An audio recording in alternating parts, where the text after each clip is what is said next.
How to allow or block app permissions to view Passkeys access for web browsers on the iPhone 16 series.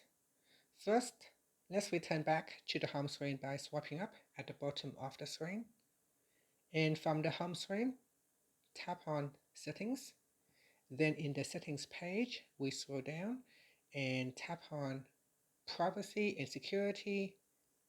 After that, we scroll down, then tap on Passkeys access for web browsers. Now in here, currently I have an empty screen, and it says that applications that have requested the ability to see which websites and apps you have saved passkeys for.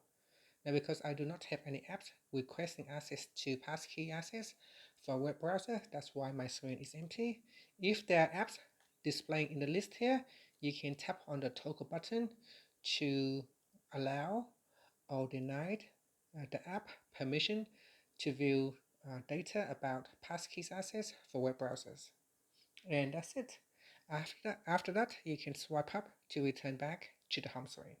Thank you for watching this video. Please like and subscribe to my channel for more videos.